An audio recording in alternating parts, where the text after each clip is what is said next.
Well, I guess we're live without any fucking music. It is JV F and Insanity with the happy hour, and today's guest is none other than Jason the Gift Kincaid. Greetings, grappling fans. What's up, Okay, JV? gave you a hell of an intro there. Well, I'm just cracking open this Bud Light here. It's 1 o'clock in the afternoon, so I'm being a gentleman now. I'm not drinking the Steel Reserve. I'm just drinking a little tall boy Bud Light. Greetings, grappling fans. You lightweight, you. And I got pretzels here.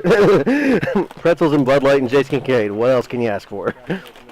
It's a healthy diet. Yeah.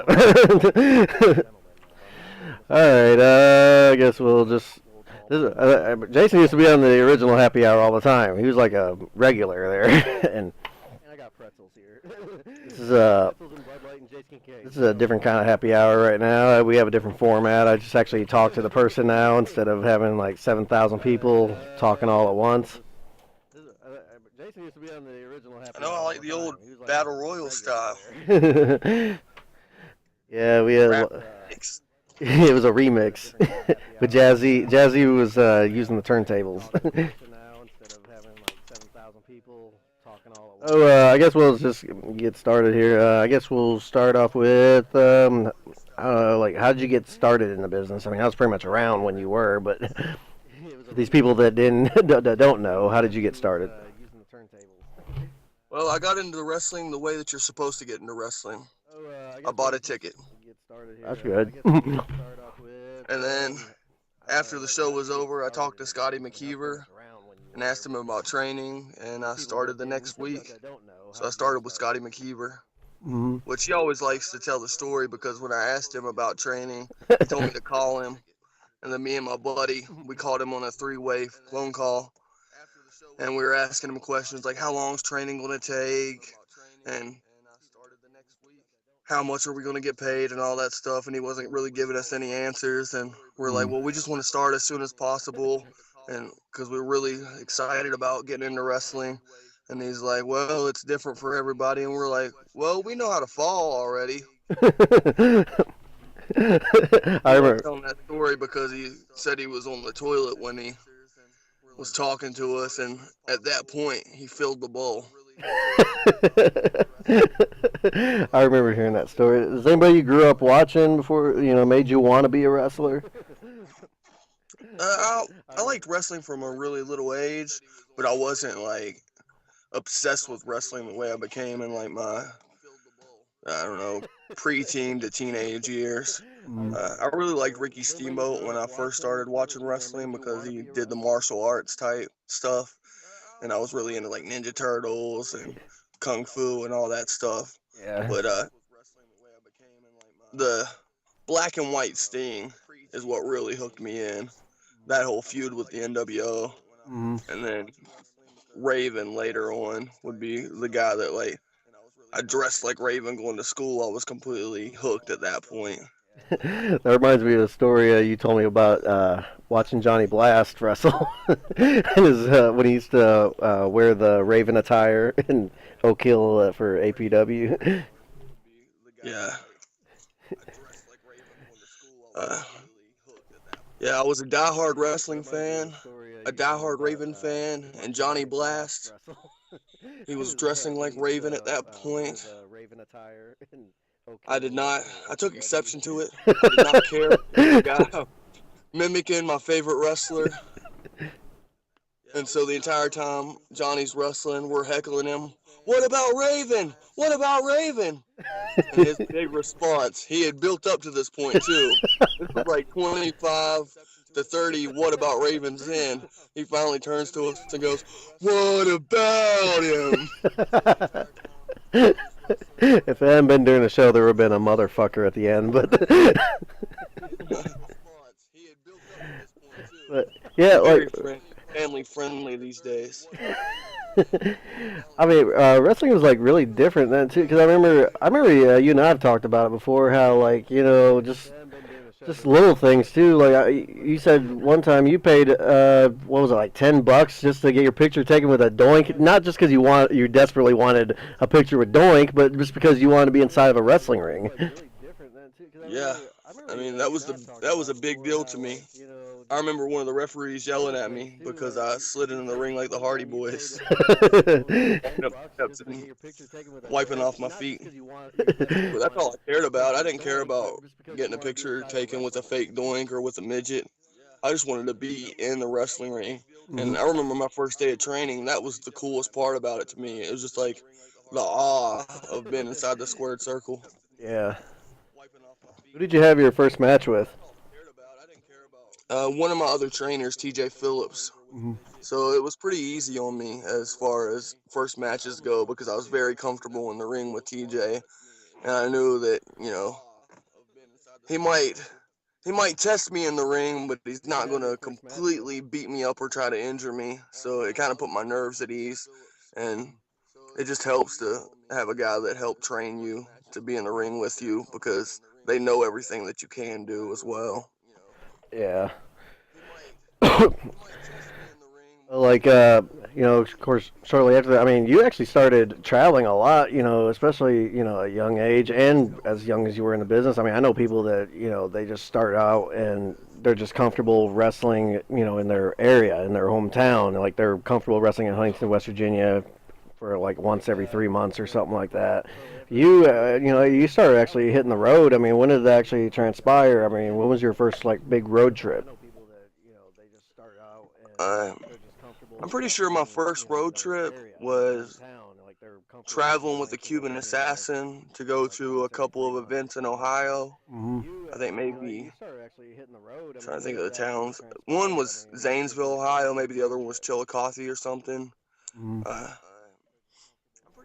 but that's really what it is. Is like it's not only like ambition and willingness to travel, which helps a lot, but it's also been in a position where you can tag along with veteran wrestlers. Some guys just don't have that. I was very lucky that the Cuban Assassin was close by. TJ Phillips was always traveling through. Scotty McKeever wasn't too far away. I could always tag along with those guys. But my first out of town trip may have actually been to a Southern States Wrestling show for Bo James. Hmm. Now that I think about it, traveling with Scotty McKeever, TJ Phillips, Chuck Jones, and TJ Phillips' wife. But Yeah. I know Bo likes to take credit for that, and it might be true that I was. He was the first person to ever book me as a wrestler. I will say that, but I Mhm. think he was my first out of state booking as well. Yeah. Being around guys like that, I mean, I mean, you can't help but, I mean, as long as you're willing to learn, you can learn. Because I mean, I remember so many times when we'd stay at Scotty McKeever's house, the amount of, videos that he had, we'd be up all night watching Portland from like the 1980s, and we were watching, old Mid Atlantic. I mean, you just can't help but learn just being around guys like that. For sure, and like you were saying, watching the tapes, because not only were we watching it by ourselves, we were watching it with wrestlers that have been around for a while, so they would point out stuff to us that maybe we wouldn't have noticed, been so green Mhm. to the business. Yeah, and actually, I always tell people this. I say, man, people can never say. I mean, not that anybody does, but people can never say, Jason Kincaid doesn't pay his dues. Because I remember there's times you and I, when I was living up in Beckley, you and I would go over to Bargain Park, and if the ring was set up, we'd go out there and work out. If the ring wasn't set up, we'd set that ring up and work out, and just work out for 2 or 3 hours, and just go home. Yeah, and we benefited from it a lot too. I remember my first year in the business, there were two weekly shows, actually three weekly shows, Tuesday, Thursday, Friday, and you could almost always get a Saturday. Plus, like you said, the rings would be set up in Oak Hill and Beckley, Hmm. and if the rings weren't set up, we'd go set them up. Yeah. We got, er, I got a lot of ring time my first year. It was probably like your third or fourth year, Hmm. maybe second. I don't know, but I really I've been. wasn't. I really wasn't getting a lot of ring time until like that year, because that year was. I mean, it wasn't a big boom. I mean, it was a boom period, but not really a boom period as far as making money. But you could get a lot of ring time. Yeah, for sure. 'Cause, I mean, hell, there was like two. I think Oak Hill was Tuesday. There was like Beckley on Thursday. I mean, I think there Evansville was running still. I mean, Evansville ain't running on Wednesdays anymore. But like we had Evansville. We were going down there for a little bit. Then Cooper, he was running Whitesville on Fridays. Spot Town Saturdays. Sometimes, if you're lucky, a Spot Town on a Sunday too.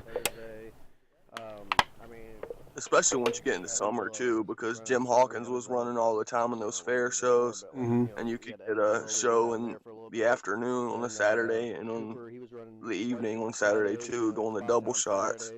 And plus, I was wrestling under a mask and as myself a lot of times, Hmm. and doing the Scotty McKeever show in a car special. Oh yeah, the three singles and a I six was man. wrestling twice on most shows, so I got over 200 matches my first year, which is kind of unheard of as far as just local indie guys go.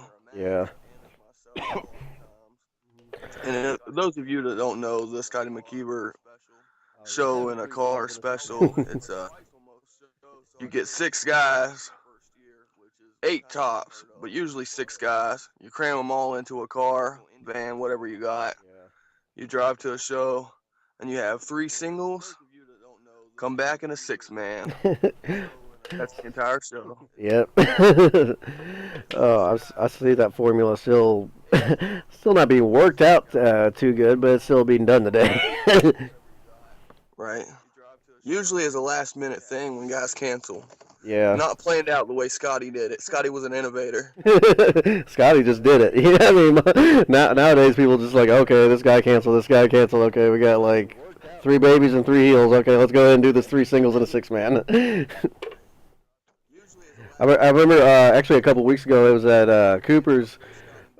We had to do that, and I think somebody was trying to get another match booked down there, and Darkstorm even said, "No, that's not how the gimmick works. It's three singles and a six man, not random match crammed in there, unless they're going to be in it." They were just trying to fuck everything all up. Somebody was trying to get another match booked down there, but when did you start? Because of course you branched out a lot more since then. Since days wrestling in front of like 20 people in no kill. When did you start actually branching out?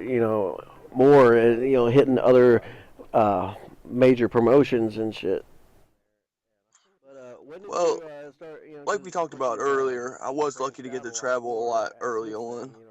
But the problem with what we talked about earlier about getting so much ring time locally, I mean, there were three weekly towns within an hour of my house. Hmm. Means I was always getting work locally, which means I didn't have to travel. And then later on, with Brian Logan's AWA Apex starting up, and then also working for NWA Mountain State, there was actually some quality bookings locally too. I got a lot of TV experience early on as well, Hmm. and that really helped me. But the major problem with that is with all that local work, you kind of get trapped in the area, or you lose your ambition to travel because you're always getting work and they're always giving you more dates, which are dates that you could fill by trying to go out there and get your name out there. Yeah. So probably not till like probably 2009 or so did I start really branching out, when I started in '03, Hmm. because I got so wrapped up in the West Virginia indie wrestling scene. But the promotions that really helped me branch out more than any are IWA East Coast out of Charleston, West Virginia, which was ran by Madman Pondo at the time, and also NWA Smoky Mountain, which was championship wrestling at the time when I started, down in Kingsport, Tennessee. And they just had acquired a national TV deal, a syndicate deal, right when I started. Hmm. So with the Smart Mark video exposure through IWA East Coast and the national market exposure I got from championship wrestling ran by Tony Gibbons. It really that's what really helped me branch out and get away from West Virginia wrestling. And it helps that I just got fed up with a lot of the stuff that was going on around here, and I wanted to get out there because I was sick of doing the same old stuff. Mm. Yeah, and I mean that's like IWA East Coast and Tony Gibbons, championship wrestler, well NWA Smoky Mountain now. It's pretty much two. I mean, not really, but it's almost like two completely different places. Because you got the South and you got IWA is more. It's more of a smart mark. I hate using that term, but more of a smart mark area. But you managed to get over, without really changing your style, both places. I mean, how do you actually go about doing that? I think just my style itself helps because my style really is just a big boiling pot of everything. Because I don't really like Southern wrestling or lucha libre or British wrestling or sports entertainment. I love professional wrestling as a whole. Everything, the whole encompassing sport of professional wrestling. So I'm influenced by all of the styles. So it helps because I can adapt to anything Hmm. because I've studied everything at this point and I continue to study everything. Every little type of niche wrestling that there ever was, I try to really wrap my head around it and really try to understand it. Because at the core of everything, it's all the same to me. The styles might change, but it's really all about emotional reactions and about telling a story in the ring and telling a story on the microphone or with your eyes or whatever. But it's all about human psychology, not even ring psychology. It's about human psychology. And if you understand human psychology, then you can really wrestle anywhere and get over anywhere, to me. Hmm. We were talking about different styles. How did you because of course you made a tour in Mexico actually. What was it, like 1 or 2 years ago? How did you get about getting that booking and tell us your experiences down there? We were talking about different styles. How did Sorry, I gotta wipe the weight gainer off my face. you made a tour in Mexico actually? What was it, like Yeah, 1 or 2 years as ago? far as Mexico How did you goes, get about the way getting I that got hooked up booking down and there is tell us your one experiences of the down local there? wrestlers around here that wrestled at uh, Death Falcon Zero, and his manager, what was his name? Professor. Danny Boyd. Yeah, Danny Boyd's his name. I can't remember his wrestling name. I can't remember what his gimmick was. It may have been Professor Boyd. I don't know. But anyways, he was a filmmaker, and they went down to Arizona to help with the film, like one of those lucha libre versus monster type exploitation horror Yeah. film, old school style movies. And so there were luchadors there from Sonora, Mexico, and they got to talking and they ended up getting some bookings down there.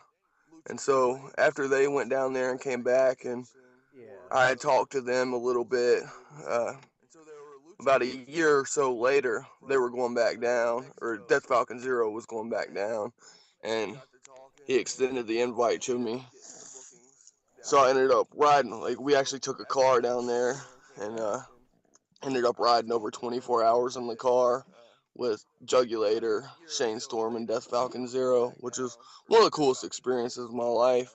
But that's how we got down there. And once we were down there, man, Mexico is like probably my favorite place I've ever been to. The people down there, more even so than the wrestling. Like, people treated me with so much respect, and there's so much courtesy, and like, people talk about southern hospitality, but south of the border hospitality was awesome because people just opened their homes to us and just really took care of us. And it wasn't like, to me, from a politeness standpoint, to me it was like from a real like kind-hearted standpoint, or like a genuine caring for their fellow man, which is awesome. And then, of course, once I was in the ring, like I said, man, I'm such a wrestling nerd that I get stuck on certain styles for a little while where I voraciously study certain styles. So I was stuck on Lucha Libre for a long time. I completely had my head wrapped around it for the most part before going down there. So it was an easy transition for me. Hmm. Like I actually had people when I was down there ask me where I trained at was at Guadalajara, Mexico City. And I was like, it was Barry Skateland. Two hot dogs and Bubba Cola as a payoff. You can't, What was it? you can't beat the Bubba Cola. I know I'm jumping back and forth here, but I meant to ask this earlier. What are your experiences with Brian Logan? Man, I've only had good experiences with Brian Logan. I actually consider him one of my trainers because, like I stated earlier, I was very lucky to have TV experience, like within my second year, maybe a year and a half to 2 years in, which a guy like Brian Logan, who trained in OVW, did some WWF TV, he really understood how to work the camera, how Mm. to work with the camera guys, how to develop a character that, there's a couple different styles to wrestling, as far as been on TV style and just a regular event style. And he really helped me develop that TV style that I get praised for quite a bit. So I actually owe a lot to Brian Logan as far as helping me develop as a television wrestler. And, I've seen Brian go off and go nuts and cut insane promos on people, but he's always, like, really had my back and always treated me well. So, only good experiences from Brian Logan. Yeah, I've seen the Brian Logan promo like maybe 7,000 times in my life. It's never been directed toward me. I really don't have any bad experiences personally with him. I mean, the way I always looked at it, I mean, I've told people 1,000 times. I mean, my God, he was started out in Smoky Mountain, training under like guys like Tim Horner and Jim Cornette, who are like perfectionists. I mean, and then when he comes back to West Virginia, and then he got these people doing outlaw bullshit. I mean, it could, getting a guy wired up. It's like, oh, okay, this. I'm trying to tell you why you're doing it wrong, but a lot of people say no, I'm doing it right. A lot of people have that mentality, and will always be in that mentality and never get out of it.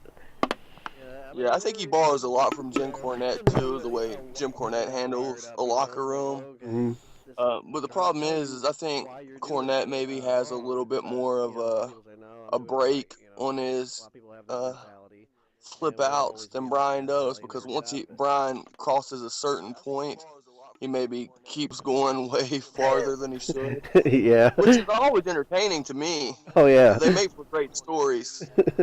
But actually, the one time that Brian and I actually had words, it was me kind of instigating it, because I ran a show and Brian had helped me with it in the middle of nowhere in West Virginia, just trying my hand out at promoting and booking events. And one of the opening matches, they went out there and they worked really hard, but Brian Logan didn't like how that they worked hard, Mm-hmm. so he cut a big long promo on him in the locker room, and I felt like I had to take up for him a little bit. So really, what I was just saying was, like, getting on Brian about being reactive to guys rather than proactive, meaning that he's always, at least at that point, Brian's a completely different guy now. He he's much calmer and he's much more insightful and takes his time a little bit more, but it helps, that he's kind of stepped away from the ring and he doesn't have as much invested in it right now as he did. Yeah, So I also just want he's a that. completely different person from what I've gathered. I've hung out with him a couple of times since he's pretty much been out of the business. And I mean, I mean, to me, it's almost like the same person, because like I said, there's never been any flip outs on me or anything like that. But just the way he handles stuff is just like a Yeah, I complete. guess that's what I mean too. Yeah, It's he's not a completely different person, but a completely different temperament. yeah, exactly. Same guy, different temperament. And what I was saying is like a lot of guys fall into this category too, and even I've been there, where once a guy messes up, you yell at him, or Mm. even if it's not wrestling, just somebody in your everyday life, somebody messes up and then you yell at them and that's reactive rather than being proactive, which is to take the time and explain to guys before they have a match, hey, this is what I'd like to see out of an opening match. Mm. Can you go out there and do that? And then if they mess up, by all means, read them the right act. Yeah, wrestling is a fucked up sport, because Yeah, where, I mean, can you go and work at McDonald's and if someone messes up your burger and smack him, will the head manager smack someone in the face with a frying pan and say, hey, that's not how you fucking cook or how you make a burger? I was like, but in wrestling, someone fucks up a spot, you fucking take them in the corner and start beating the shit out of them. Can you go and work at yeah, McDonald's and if someone it messes is a up little your bit burger messed and up, smack him, but I wouldn't will have the it head any other manager way. smack him in the face with a frying pan and say, so I guess let's get on to the topic of a place that you wrestle a lot for these days, NWA Smoky Mountain. You know, tell us about your start there. Like, I mean, how you got connected there. I mean, I know Tony Givens wrestled a lot in West Virginia too, but um, talk about like how you got there, your experiences there, and your thoughts of Tony Givens as a promoter. Yeah, how I started there was really like I owe a lot to Eric Darkstorm because he's been a big proponent of mine for a long time. Uh, he's actually one of the matches that really helped me get my name out there, or really just get more respect out there than anything. Was wrestling AJ Styles because people knew that I was good on like a local, regional level, but really been able to step in the ring with AJ Styles and kind of hold my own helped me tremendously because it just elevated the respect level for people for my work. And Eric Darkstorm's instrumental in me getting that match because he was supposed to wrestle AJ Styles Hmm. and he was sick and he picked me as a replacement for him to wrestle AJ that night. And then also he's one of the guys that was really pushing for me at IWA East Coast and Championship Wrestling, which would become NWA Smoky Mountain. So Eric Darkstorm and also Brian Logan, once again, one of my trainers, one of my tutors. He was the champion in Championship Wrestling at the time, so he really helped me. I kind of piggybacked on him a little bit as much as I traveled with him to every show. So that's how I got on. But as far as my experiences in NWA Smoky Mountain, uh, that's all been great as well. It's like I said, it gave me that national exposure when they still had their national TV deal, and then also getting to work with a lot of different guys at NWA Smoky Mountain that maybe are a little bit different than the West Virginia guys, and also been NWA Smoky Mountain champion, and especially been NWA Smoky Mountain champion for as long as I have been, Hmm. has really elevated me as far as the perspective that people see me as, because I'm a small heavyweight or kind of a big junior heavyweight depending on your perspective. So a lot of people, they didn't really want to give me those matches, like those heavyweight title matches, because I was too small. And they didn't really want to give me the junior heavyweight matches because I was bigger than the other guys. So I was at this weird point in between where I actually like it because I can move a lot faster than the heavyweights and I can throw the junior heavyweights around, which is perfect for me. Hmm. but it makes it hard for matchmakers sometimes, I think. But Tony Gibbons having the mindset of putting me in that position for the heavyweight title, I think really helped me tremendously because it made people see me in a certain light that maybe they didn't see me before. Hmm. And didn't you win the NWA World Junior Heavyweight title under Tony's banner? Yes, How was and how was that night? that was really cool, man. Just having that belt, you know, for one, it solidifies your name. It, it's a belt that really has a lot of history behind it, which I was just talking about how much of a wrestling nerd I am. So having the same belt that a guy like Danny Hodge is, that has so much respect from the gamut of the industry, really, uh, it meant a lot to me. It also meant a lot that me and Chase Owens went out there and really just worked our asses off for 50 plus minutes. And like I really earned it that night, We didn't go out there and just do I don't know, I guess a match for the people there, but we were really thinking about long term and like what it meant to the belt and what it meant to the NWA to really go out of our way to go super hard. Hmm. And so that meant a lot to me, man. That's cool.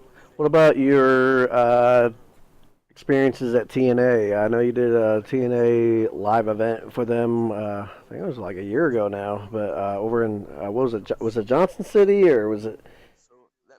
Yeah, it was Johnson City, Tennessee. Yeah. And actually, that goes back to the NWA Smoky Mountain thing about how much it's helped me out wrestling there. Is they run TV in the Johnson City, Bristol, Kingsport area, and Tony Gibbons is actually instrumental in me getting the TNA shot because he was talking on again, off again to Al Snow and was really pushing hard to get me and Chase Owens on there. And eventually he was able to work it out to where we could have that match. And I felt like it was a pretty good match, but not my best showing. I would like to go back and have a couple more matches there, but we'll see how it works out. Hmm. And let's see. I guess we'll do some. Hold on. I'm gonna drop some names and just give me your thoughts on that person. I'll start. Actually, I'll start off with Chase Owens. Chase Owens is a guy that when I first started coming down there with Brian Logan, he was in a tag team with Alex Winters called the Varsity Shooter Society. And everybody was telling me back then, like, this kid's still green, but he's going to be really good. And, like, I didn't really pay attention because I hardly ever do because I get so wrapped up in my own stuff that I don't really pay attention to what's going on around me a lot of times. But then I remember those first couple matches I had with Chase. Like I knew that they were for real. Like Chase is going to be really good, and everybody got to see that because he developed really quickly in a short period of time, and it helped. NWA Smoky Mountain once again is very beneficial for him too, because he got to wrestle with guys like Davey Richards, and he had Tony Gibbons behind him, pushing for him at these other places where he got his name out there a lot more. So I have a ton of respect for Chase Owens. He's a hell of a athlete, and he was a great amateur wrestler in high school and a great professional wrestler now. And he's one of the guys that I really click with in the ring. We have great chemistry. So you'll be seeing a lot more Jason Kincaid, Chase Owens matches in the future. All right. Next name. Actually, two people. You got two for the price of one here. The Batten twins. uh, the Batten twins are actually who I claim as my trainers because they really help finish me off in my training. Because you know how Scotty McKeever is. He's great, but he doesn't stick around very long. Mm. He's always got his own stuff, Yeah, yeah.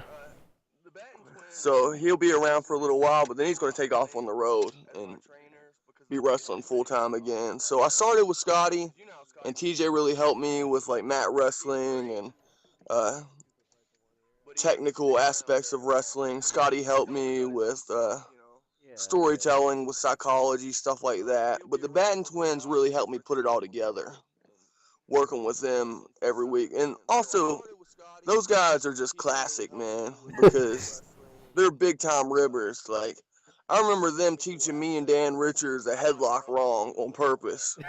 And like, I know, like, I understand people. Like, nobody really, I don't want to say this because people will try to prove me wrong, but people don't really rib me that often because I kind of understand people and I don't put ribs over, and also I know when I'm being ribbed because I'm not naive. But my friend Dan was very naive in general. Great, intelligent guy, college graduate, but, just very trusting. Yeah. So the Batten twins, they taught us how to do a headlock wrong. And I knew, you can watch any match on TV and see the correct way to apply a headlock. But they were telling us that was wrong. And I was like, I don't know what they're up to, but I'm just going to do it like this in training. And then when it comes time for a real match, I'm just going to do it the right way. Because I don't know what they're up to. I'm starting to think they're crazy, actually. But Dan, on the other hand, he takes everything with a grain of salt. So he went out there and he did the headlock completely wrong, like he had been taught. And when he got to the locker room, they just reamed his ass out in front of everybody about how he didn't know how to do a headlock and he didn't belong in the ring because that's the most basic move that you can do. And he was doing it completely wrong. Oh my god. Alright, I'm trying to think of someone Much else. respect to the Batten twins. Oh yeah, Great that, wrestlers. but I'm just running through my phone now. Chuck Taylor. Man, I remember the first time I met Chuck Taylor that Brian Logan had brought him in as a Von Erich. What was his name, JV? You were there. Steve Von Erich. It was Steve Von Erich. Yeah, I still read him to this day about it. I'll leave comments like, "What's up, Steve?" And that's another guy that, like I said, I get so caught up in what I'm doing rather than, like, paying attention to my surroundings. Like, I didn't realize Chuck Taylor was so good because he was just a guy that Brian Logan brought in as Steve Von Erich. But then, like, not shortly after that, I started hearing Chuck Taylor's name everywhere, and I didn't even put together that it was Steve Von Erich until I think you maybe pointed it out to me. And then finally, like, probably 6 years after the Steve Von Erich run, I wrestled Chuck Taylor in Corbin, Kentucky, and we had a hell of a match, man. He's a great athlete, great wrestler. Did you bring up Steve Von Erich to him? I did. And you know what he said was, man, JV calls me that all the time. Alright, what about... Hold on a minute here. Just going through my phone here. Oh, fuck it. Jazzy. Did you bring up Steve Von Erich to him? I did. Man, a lot of people ask me how I got the nickname The Gift. And it kind of goes back to, like, school and being in gifted classes and stuff.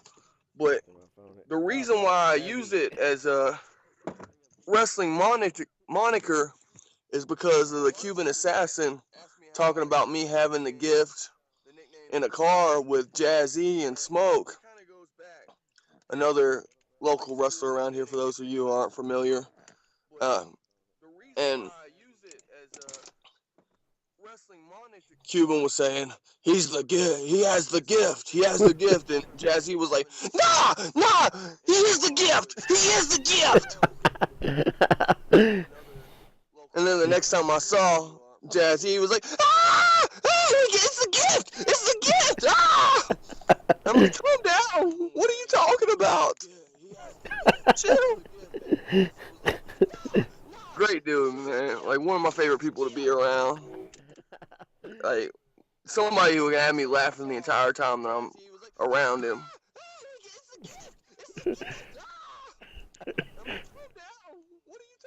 Let's see here. Lance Erickson. Great dude, man. Like, one of my favorite people to be around. Like, I lose somebody him. who can have me laughing the entire time that I'm around him.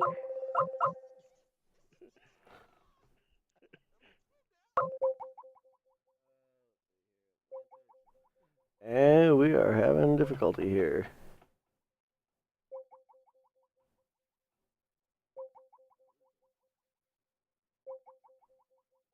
And I apologize right now. We are having a difficult time right here. I'm trying to do this, and I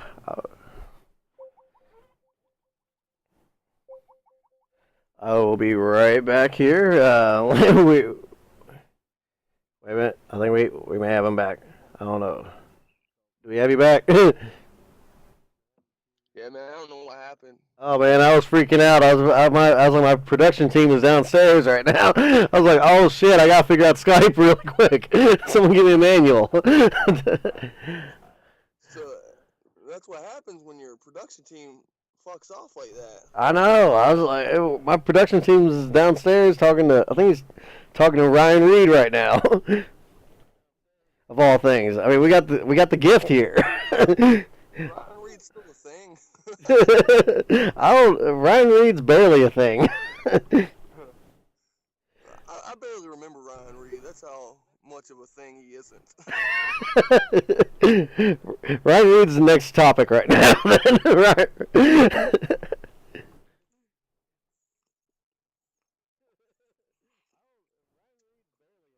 Actually, the next topic is Lance Erickson. Lance Erickson's also another dude that really helped me out a lot when I started. And not as much when I started, but he's actually still helping me out to this day. You know, a lot of places, we live very close to each other, so a lot of places we travel together.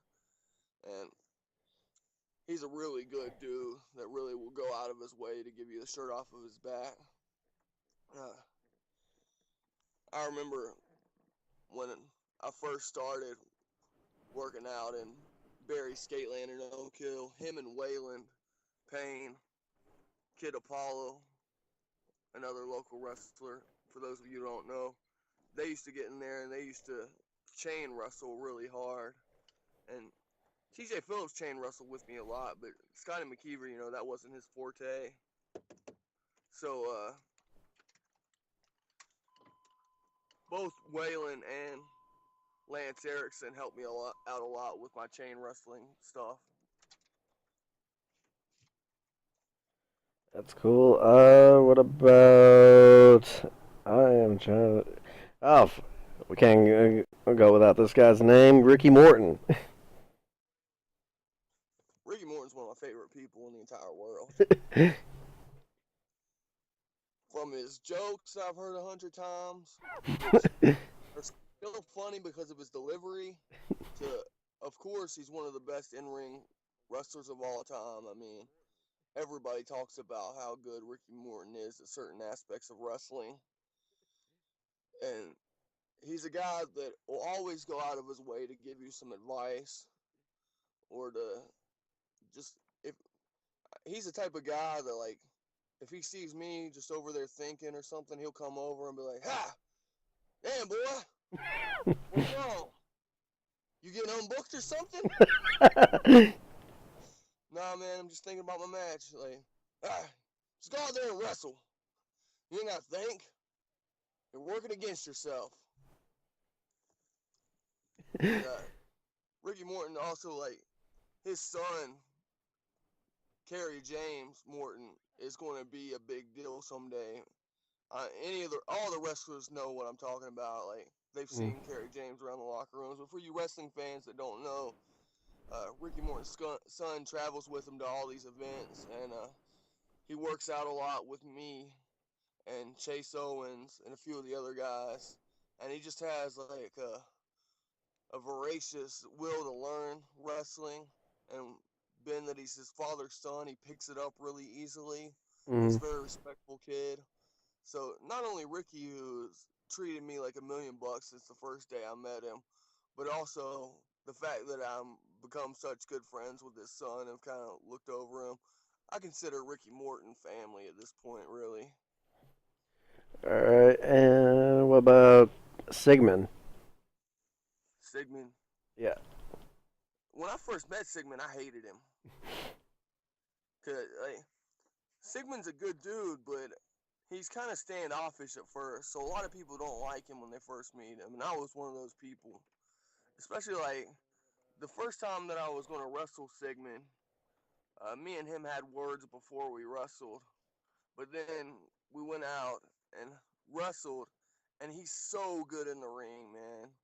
Like, really, like, one of the best, like, technically out there on the indies. Just doing all the little things right. Mm. That after the match, I didn't hate him nearly as much. And then once I got to meet him and got over his initial personality, which can be kind of standoffish, and like he really opened up to me.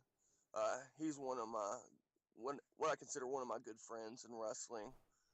He and I have spent many, many, many hours in the car together between 14-hour trips to Arkansas and 20-plus-hour trips to Canada. We know each other very well inside and outside of the ring, and Sigmund's a good dude. And another name I always see you like associate with, well, lately anyway, Wolfie D. Oh man, Wolfie is awesome. I watched Wolfie when I was a kid. He wrestles at Cerebus now. We're part of the same stable together in traditional championship wrestling, the Bradford family. Uh, he's a guy just like Ricky Morton that's always going out of his way to help me out and give me advice. And he might be a little bit more stern about it than Ricky Morton, but that's a good thing. Mm. Wolfie's the guy that like a lot of people like. I don't know if it's just my look or my attitude or whatever. Some people are afraid to like come give me advice or yell at me or anything because maybe I don't know. Maybe I look like I'll punch somebody in the face. Wolfie D's the type of guy that will come and talk very sternly to me about what I need to do, and to me that's a great guy to have on your side. Yeah. It's somebody that'll like grab you by the shoulder and be like, "Man, you're not going down the right path, or you're not doing this right or that right," and really tell it to you matter of factly and not try to sugarcoat it. So big shout out to Wolfie D for being a awesome big brother to me, man. And the last name I'm gonna give you is an awkward one, Bulldozer. You should have Sigmund on the happy hour because he does an awesome bulldozer impression. It's not even a real person impression. He does an impression of an actual bulldozer. And I don't know why, but it's so funny. Bulldozer, man, he's another guy like the guy that I trained with, Dan Richards, where I was talking about kind of naive. Mm. Bulldozer's a very naive individual. He's a big kid, man. He's very kind-hearted, and he's good in the ring. He's just like a little kid, though. He will get on your nerves, and he will pick at them and pick at your nerves until you're ready to murder him. Speaking of which, I have threatened to do on multiple occasions. I've taken trips with Bulldozer and been out of town for days at a time with him, and just the little things. I've literally told him, if you don't stop, I will pull this car over and I'll shoot you in the head. Oh, I think we've all had our share of doses with Bulldozer. I think I've threatened to kill him a few times, and production staff. I have something here going on.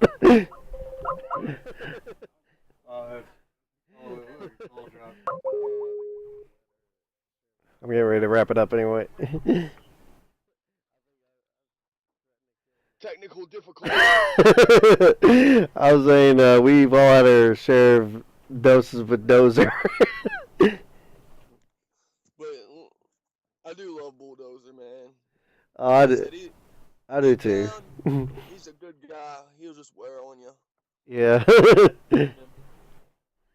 And then he calms down for a little while, and then he'll get on your nerves again a little while later. Yeah, I know the feeling.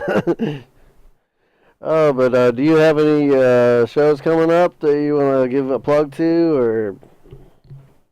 Yeah, for the next few Fridays, I think for at least the next 5 Fridays, I'm going to be in Millersville, Tennessee for NWA Saw.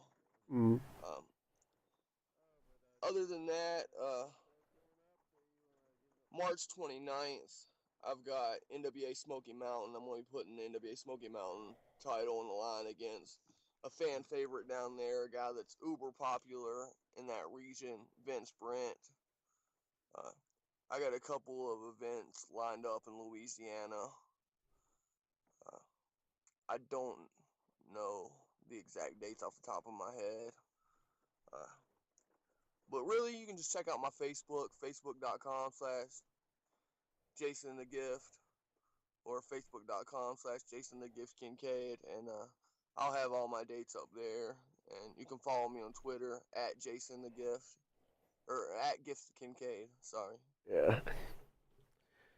All right. Well, I guess I'm gonna go ahead and wrap it up. Yeah, like I said, it's a little different format than last time. I guess I'm not like. I didn't even say anything negative, really. I mean, I guess I could say "fuck Bulldozer" or something if I want, but then I'm gonna get a message in a few hours probably when it gets uploaded. Just like, do you not like me? Do I look fat in this dress? But yeah, I'm gonna wrap it up now. Thanks for being on here, and check out. Do what? Thanks for having me. Yeah, thanks for being here. And this guy's a really good athlete. I seen him grow as a wrestler and everything. I wiped his ass. I've changed his diapers. And check him. No, but check him out on YouTube. You'll see some fucking great matches on there. Just Jason the Gift Kincaid. Thank you for being here, and that is it. And production team, get on it. We got to end this now.